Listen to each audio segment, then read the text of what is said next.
Times news channel देख रहे आप सभी दर्शकों का बहुत बहुत स्वागत है। मैं हूं रमनदीप कौर। इस वक्त की बड़ी खबर आ रही है प्रयागराज से। क्या है पूरा मामला, देखने के लिए बने रहिए हमारे साथ। संगम नगरी प्रयागराज में जहां पूर्व सांसद अतीक अहमद की पत्नी आज मीडिया से बात करने एक होटल पहुंची थी, जहां उन्हें होटल में प्रेस कॉन्फ्रेंस की पहले अनुमति दी गई, फिर बाद में प्रेस कॉन्फ्रेंस करने से मना कर दिया गया, जिसके बाद उन्होंने सड़क पर खड़े होकर मीडिया से बात करी और क्या कुछ कहा उन्होंने वो भी हम आपको सुनाएंगे। और साथ ही उन्होंने केशव प्रसाद मौर्य के लुंगी वाले बयान पर भी तंज कसते हुए क्या कुछ कहा, आइए सुनाते हैं आपको। कैसा आप लोगों को जानकारी है और शायद आप भाई सुदर्शन थोड़ा सा और कर लो। माननीय मुख्यमंत्री जी से गरीबों के आवास के लिए भूमि पूजन करवाया गया, जिसे ये प्रचार किया गया कि ये जमीन श्री अतीक अहमद के कब्जे से छुड़वाई गई है।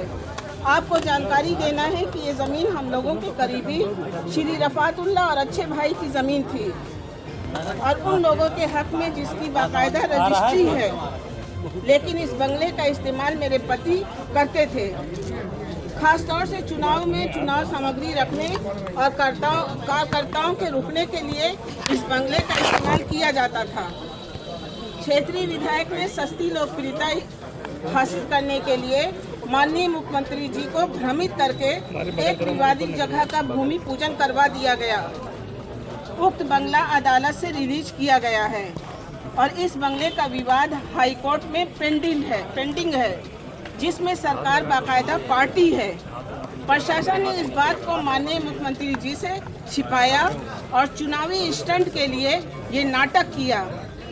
क्षेत्रीय विधायक जी को अगर गरीबों को आवास देने का शौक है तो हम उन्हें अपनी पुश्तैनी जमीन देते हैं, वो आए और उस पर गरीबों को आवास बनवा कर दें। हम लोग तो गरीबों को बसाए हुए थे। हमारे ऑफिस के सामने जो हम लोगों की पुरानी बिल्डिंग तोड़ी गई, उसमें 50 से अधिक गरीब परिवार मुफ्त में रहते थे, जिन्हें उजाड़ दिया गया। हमारा अपना मकान न गिरा होता तो हम सबको यहीं बसाते। क्षेत्रीय विधायक तो किसी को नहीं बसा पाएंगे, लेकिन श्री अतीक अहमद के जेल से निकलने के बाद सबको बसाया जाएगा। दरअसल बीजेपी के विधायकों में सबसे ज़्यादा क्षेत्रीय विधायक की हालत खस्ता है। सब उम्मीद नहीं, पिछली बार वो अब की जमानत भी बचने की उम्मीद नहीं। पिछली बार वो कैसे जीते थे ये वो भी जानते हैं। अपनी खस्ता हालत को सुधारने के लिए और ये दिखाने के लिए कि उन्होंने श्री अतीक अहमद के बंगले पर बुलडोज़र चलवाकर उसमें गरीबों का आवास बनवाने की योजना बनाई है, उनका ये ख्वाब ही रहेगा। उनका ये चुनावी स्टंट कुछ काम नहीं आएगा। इस ज़मीन की लड़ाई को हम बहुत मजबूती से सुप्रीम कोर्ट तक लड़ेंगे और इंशाअल्लाह जीतेंगे। क्षेत्रीय विधायक जी तो गरीबों से उन्हीं का पैसा लेकर उन्हें मकान देने की बात कर रहे हैं, जबकि वो किसी को मकान तो क्या 3 शेड नहीं दिला पाएंगे। लेकिन हम अपने गरीब भाइयों को, जिन्हें इस सरकार में अतीक अहमद के नाम पर उजाड़ा गया है, उन्हें ज़रूर बसाएंगे, वो भी अपना पैसा खर्च करके। ठीक है, थैंक यू। कि वहाँ के विधायक ज़मीनी नेता नहीं है और ये ज़मीनी नेता बनते। ये तो दिल्ली में वो थे, यहाँ पे आके भाई बीजेपी की लहर थी, जीत गए। और यहाँ के ज़मीनी तो केशव मौर्य जी हैं, लेकिन केशव मौर्य जी ने भी अभी कुछ दिन पहले बयान दिया था उन्होंने कि लुंगी वालों का यहाँ सफाया हो गया है। आप बंधुओं बताइए, लुंगी वालों का सफाया हो गया है। तो जैसा कि कल हम टीवी पे देख रहे थे तो सारे थे वहाँ पे, मुख्यमंत्री जी के साथ थे, तो केशव मौर्य जी मुख्यमंत्री जी के साथ नहीं थे। मुख्यमंत्री जी भी लुंगी पहनते हैं। क्या मुख्यमंत्री जी लुंगी पहनते हैं इस वजह से नहीं आए? सांसद अतीक अहमद के पुत्र अली ने प्रेस वार्ता किए करने से उनको रोके जाने का जिला प्रशासन पर लगाया गंभीर आरोप। जानिए क्या कुछ कहा। सबमिट करने के बाद प्रेस क्लब से परमिशन ली गई, परमिशन मिल गई और फिर अभी ये हमें पता चल रहा है कि हमसे हमारी बोलने की आज़ादी छीनी जा रही है। कि यहाँ के अधिकारियों ने होटल के ओनर को फ़ोन करके पर्सनली निजी तौर पर कॉल करके कहा है अगर आपने ये प्रेस कॉन्फ्रेंस होने दी तो आपके खिलाफ आधे घंटे में कार्रवाई होगी। अब आप मीडिया के लोगों से पूछना चाहते हैं कि आप कहाँ चाहते हैं, प्रेस क्लब में हम लोग ये कर ले कि सड़क पर खड़े होकर कर ले, जहाँ पर आप कहिए कर बाहर कर ले, सड़क पे कर ले। अरे आप जहाँ खड़े हैं वहीं अपनी बात बताइए। आपने परमिशन लिया है, बुकिंग किया है, आपने आईडी परमिशन हमने ली, लेकिन यहाँ के अधिकारियों को कहना है इस होटल के ओनर से कि आपके ऊपर कार्रवाई होगी और आप यहाँ प्रेस कॉन्फ्रेंस नहीं कर सकते क्योंकि आप इस समय जो रूलिंग गवर्नमेंट है उसके खिलाफ। संगम नगरी प्रयागराज में सपा के पूर्व विधायक हाजी परवेज अहमद ने मंत्री नंदी को लेकर बड़ा बयान दिया है, तो साथ ही बीजेपी पर भी निशाना साधा है। क्या कुछ कहा है उन्होंने आगामी चुनाव को लेकर, आइए सुनाते हैं आपको। इसको तो हम इसलिए घबराते नहीं हैं कि जब नंदी यहाँ कैबिनेट मंत्री थे तो हम उनसे चुनाव लड़ चुके हैं और उस वक्त बहुत बड़े बड़े धुर्रज हमसे चुनाव लड़ रहे थे। माननीय केसरी चाचा हमारे केसरीनाथ त्रिपाठी जी और हमारे भाई जितेंद्र नाथ सिंह जी मेयर थे वर्तमान के, और कैबिनेट मंत्री हमारे नंद गोपाल जी कैबिनेट के मंत्री थे। तो हम जिस वक्त चुनाव में आए यहाँ लड़ने के लिए तो हम कभी इससे पहले सभासद भी नहीं थे। तो लोग ये कहते थे कि अरे हाजी परवेज आए हैं, उनकी जमानत जब्त हो जाएगी। लेकिन हम शहर दक्षिणी के लोगों का, हर जात और समाज के लोगों का हम बहुत बहुत शुक्रिया अदा करना चाहते हैं कि बड़े बड़े धुर्रजों को चुनाव हरा के, और इतिहास अगर लिखा जाएगा शहर दक्षिणी का तो समाजवादी पार्टी पहली बार शहर दक्षिणी में प्रत्याशी समाजवादी पार्टी का जीता, और दूसरा अगर इतिहास लिखा जाएगा तो मिनॉरिटी का पहला आदमी समाजवादी पार्टी से विधायक हुआ, जो आपका भाई और आपका बेटा है। संगम नगरी प्रयागराज के जेके महल में प्रतिज्ञा सम्मेलन का कांग्रेस के द्वारा आयोजन किया गया, जिसमें यहां पर आगामी चुनाव को देखते हुए सभा की गई, जिसमें कई कांग्रेसी नेता भी मौजूद रहे और राज्यसभा यहां पर मेंबर भी मौजूद दिखाई दिए, और किस तरह से यहां पर लोगों को कांग्रेस की नीतियों के बारे में बताया गया और जागरूक किया गया। मंच का संचालन कांग्रेस की नेता रजिया सुल्तान ने किया। संगम नगरी प्रयागराज में एसएसपी प्रयागराज ने 2 उप निरीक्षक को किया इधर से उधर। बता दें, उप निरीक्षक श्री श्रवण कुमार को प्रभारी चौकी इफ्को थाना फूलपुर से वरिष्ठ उप निरीक्षक थाना उतराव बनाया, तो उप निरीक्षक श्री संतोष कुमार सिंह को थाना नैनी से प्रभारी चौकी मामा भांजा अस्थाई थाना नैनी बनाया। बता दें, बेहतर पुलिसिंग कानून व्यवस्था को चुस्त दुरुस्त रखने के लिए उठाए गए कदम तत्काल प्रभाव से किया स्थानांतरित। आज के दौर में फोटोग्राफी शौक से ऊपर उठकर करियर का एक अच्छा विकल्प बनता जा रहा है। आज सभी को फोटोग्राफी का शौक होता है। पर्सनल फोटोज़ हो या सेल्फी के बारे में बात करें तो आपको दूसरे व्यक्ति फोटोग्राफी का दीवाना मिलेगा। सच कहें तो फोटोग्राफी एक कला है जिसमें विजुअल कमांड के साथ टेक्नोलॉजी नॉलेज भी ज़रूरी होती है। जिन छात्रों को प्रकृति से काफ़ी लगाव होता है इनके लिए करियर की शुरुआत करने के लिए फ़ोटोग्राफी एक अच्छा ऑप्शन है। आप फोटोग्राफी में करियर बनाकर लाखों रुपए भी कमा सकते हैं। आइए जानते हैं क्या है एक्सपर्ट की राय। तो दोस्तों, एक बहुत ही ब्राइट फ्यूचर है स्टूडेंट्स का और न्यू जनरेशन का फोटोग्राफी, सिनेमेटोग्राफी, वीडियोग्राफी के सेक्टर में। बट देखिए, कोई भी चीज़ एक जॉनर ऑफ फोटोग्राफी सीखने के लिए टाइम लगता है। आप समझिए, आज से 10 साल पहले जो वेडिंग होते थे और आज 10 साल के बाद जो वेडिंग होते हैं, सबके हाथ में स्मार्टफोन आ गए हैं। स्मार्टफोन में भी एक कैमरा आ गया है और वो कैमरा की वजह से लोगों का फोटोग्राफी, सेल्फी की तरफ एक झुकाव आने लगा है। तो उस समय में कैंडिड फोटोग्राफी, बेबी बम photography, maternity shoot, kids newborn photography, 360 degree virtual tours, architectural interior photography, street life photography, nature photography, wedding photography, pre wedding photography, stock photography, सिर्फ आप इमेजेस लेके ऑनलाइन स्टॉक फोटोग्राफी पर बेच सकते हैं। ऐसे कई सारे आयाम हैं। वाइल्ड लाइफ फोटोग्राफी है, मैक्रो फोटोग्राफी है, ऐसे इतने सारे डिफरेंट जॉनर्स ऑफ फोटोग्राफी हैं जिसमें न्यू जनरेशन अच्छा करियर बना सकते हैं। बट दोस्तों, फोटोग्राफी एक सर्विस की प्रोडक्ट है, इनटेंजिबल। ऐसी कोई प्रोडक्ट नहीं है सेलफोन जैसा कि जिसको आप हाथ से छू पाएंगे। You can not touch photography. तो दोस्तों फोटोग्राफी एक सर्विस ओरिएंटेड इंडस्ट्री है, अनऑर्गेनाइज्ड मार्केट है, ऑर्गेनाइज्ड मार्केट नहीं है, संगठित मार्केट नहीं है। तो ये मार्केट में करियर बनाने के टाइम पे आपको बहुत मेहनत करना पड़ेगा, स्किल डेवलप करना पड़ेगा। और दोस्तों आज के टाइम में अकेला स्किल इम्पोर्टेंट नहीं है, स्किल के साथ अपने आप को मार्केट करना पड़ता है। फोटोग्राफर को खुद को एक ब्रांड के तौर पर प्रोजेक्ट करना पड़ता है तो काम मिलता है। तो दोस्तों जैसे गांधी जी ने सालों पहले कहा था, सीखने की कोई उम्र और कोई सीमा नहीं होती। तो so learning is my best strength, ये गांधी जी ने कहा था सालों पहले।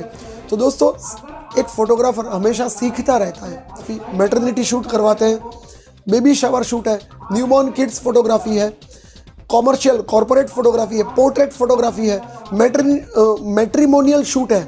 जैसे कि शादी के लिए मुझे कोई लड़की देखने जाना है, लड़की को कोई लड़का देखने जाना है, पहले प्रोफाइल फ़ोटो भेजते हैं, अच्छा शूट होता है। ये सब में कमाई के अच्छे खासे स्कोप है, अर्निंग अपॉर्चुनिटी बहुत सारी है। बट दोस्तों बिल गेट्स ने एक बहुत अच्छी बात कही थी, उसके 10 पॉइंट टिप्स फॉर स्टूडेंट समझने जैसी है। दुनिया को आपकी लुक से, आपके बिहेवियर से कुछ नहीं करना है। A world is concern with your output, आप कितना क्वालिटी आउटपुट देते हैं उससे दुनिया को मतलब है। और सीखना भी पड़ता है आर्ट का, फोटोग्राफी एक आर्ट है और आर्ट को नापने की आप कोई भी मेजर टेप बनी नहीं है, कोई फुटपट्टी, कोई स्केल बनानी है। तो दोस्तों आर्ट अपने आप में एक विभिन्न क्षेत्र है, विभिन्न सब्जेक्ट है। तो दोस्तों आप लर्न कर सकते हैं और बहुत सारा रिस्पेक्टेबल अर्निंग भी कर सकते हैं। बीपी के मरीजों के लिए अब स्वास्थ्य विभाग ने नई पहल शुरू करी है। वहीं बीपी के मरीजों के लिए एक बीपी पासपोर्ट सर्विस चालू करी है, जिससे बीपी पासपोर्ट एक बार बन जाने के कारण बात आप अपने मोबाइल से कहीं पर भी किसी भी सरकारी अस्पताल में अपना डेटा दिखा सकते हैं और नियमित तरीके से दवा ले सकते हैं और लगातार वहां पर बीपी का पूरा लिस्ट में शेड्यूल दिखा सकते हैं, कब कितना बीपी रहा है मरीज़ का, उसको डॉक्टर पूरी तरह से जानकारी डेटा कलेक्ट कर सकेंगे, जिससे सही उपचार हो सकेगा और सही दवा मिल पाएगी। आइए जानते हैं क्या है बीपी पासपोर्ट सर्विस। आप सरकारी अस्पताल में जाके बीपी चेक कराएं। हमारे यहाँ गवर्नमेंट ने ये बीपी पासपोर्ट प्रोग्राम इनिशिएट किया है। इसमें आपका एक बार एंट्री होने पर ये डिजिटल हो जाता है और सरकारी सिस्टम में ऑल ओवर इंडिया आपका बीपी किस डेट को कितना था, आपको डॉक्टर साहब ने क्या दवाइयाँ प्रिस्क्राइब करी, वो आपको इसमें all over India digital available रहेगा। जब कभी भी आपको अगर कहीं जाते हैं बाहर और आपके पास रिकॉर्ड नहीं है, आप अपने मोबाइल नंबर से वो डाटा डॉक्टर को दिखा सकते हैं कि मेरी ये दवाइयाँ चल रही है, मेरा अभी बीपी स्टेटस ये है और मुझे अभी आप दवाइयाँ दीजिए। आपको सरकारी अस्पताल से दवाइयाँ मिलेंगी। इसलिए आप जो अभी सर्दियों में कुछ खास चीज़ों का ध्यान रखें। पहले तो नमक का कंजम्पशन आप लिमिटेड कर लें, जितना कम से कम करें उतना अच्छा रहेगा। घी तेल तली भुनी चीज़ें कम से कम खाएं। आप नियमित व्यायाम करें।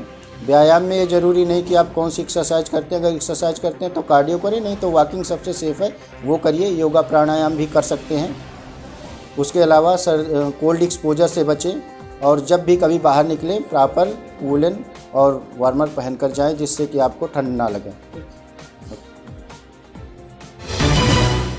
प्यार अंधा होता है, लेकिन प्यार करने वालों के बीच जब धर्म जाति आड़े आ जाती है तो प्रेमी और प्रेमिका जिंदगी भर एक दूसरे के लिए ख्वाब देखते हैं या फिर एक ऐसी दुश्वारियां आ जाती है, दोनों एक दूसरे के लिए कातिल तक बन जाते हैं। ऐसा ही एक मामला जनपद प्रयागराज के हंडिया थाना क्षेत्र में पुलिस और एसओजी टीम ने खुलासा करते हुए पिछले दिनों हंडिया थाना इलाके में एक प्रेमी ने अपनी प्रेमिका की धारदार हथियार से गला काटकर मौत के घाट उतार दिया। युवती की गर्दन कटी लाश मिलने से समूचे इलाके में अफरा तफरी का माहौल मच गया था। वहीं इस सनसनीखेज घटना में लगी एसओजी और स्थानीय पुलिस ने हत्यारे प्रेमी और हत्या में सहयोग करने वाले प्रेमी के जीजा को गिरफ्तार कर लिया है। वहीं पुलिस ने खुलासा करते हुए गिरफ्तार करने वाली टीम ने हत्या में इस्तेमाल आला चाकू कत्ल भी बरामद कर लिए हैं।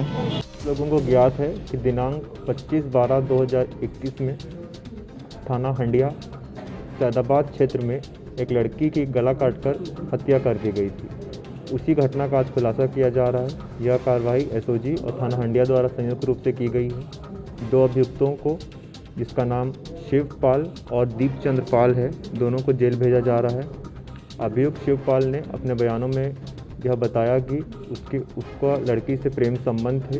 लड़की और अभियुक्त की जाति अलग थी। लड़की द्वारा लगातार शादी के लिए दबाव बनाया जा रहा था। इसी आक्रोश में लड़का शिवपाल ने लड़की के गला रेतकर उसकी हत्या कर दी गई। घटना में प्रयुक्त आला कत्ल जो कि चाकू है उसे बरामद कर दोनों अभियुक्तों को जेल भेजा जा रहा है और आवश्यक विधिक कार्रवाई की जा रही है। अवैध संबंध ये दोनों के प्रेम संबंध थे और लड़की इसके ऊपर दबाव बना रही थी। लड़की की जाति यादव थी और जो अभियुक्त है वो अन्य जाति का था। इसी के आक्रोश में लड़का ने लड़की की हत्या कर दी। लड़का का अभी तक कोई आपराधिक इतिहास जांच के क्रम में नहीं आया। संगम नगरी प्रयागराज में जहां नो पार्किंग में खड़ी गाड़ियों को आज नगर निगम द्वारा कार्रवाई करके उठाया गया और गाड़ी को चालान भी किया गया। बता दें सिविल लाइन में नो पार्किंग में खड़ी गाड़ियों को आज नगर निगम की टोचन वैन द्वारा उठाया गया और इसके खिलाफ कार्रवाई कर चालान भी किया गया।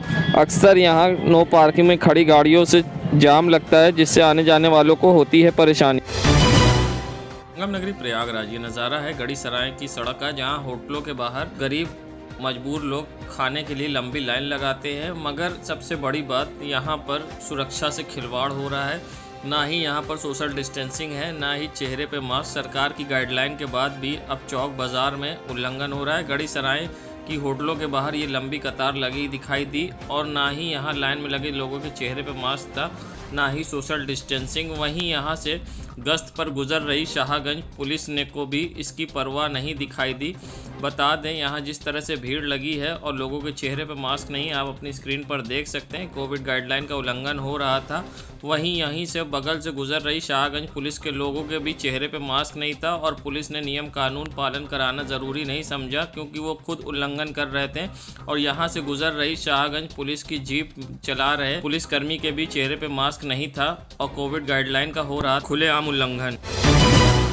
संगम नगरी प्रयागराज ये नज़ारा है जानसेनगंज की सड़क का, जहां आप देख सकते हैं ट्रैफिक सिग्नल लाइट बंद होने के कारण यहां पर किसी समय भी हो सकती है बड़ी दुर्घटना, क्योंकि चारों तरफ से ट्रैफिक सिग्नल बंद होने के कारण आते जाते लोग और किसी समय भी हो सकता है बड़ा हादसा, मगर जिम्मेदारों को परवाह नहीं। अक्सर आए दिन जॉनसनगंज चौराहे पर ट्रैफिक सिग्नल बंद होता है जिससे चारों तरफ से आते जाते लोग और किसी समय भी हो सकती है दुर्घटना, जिम्मेदार बने अनजान।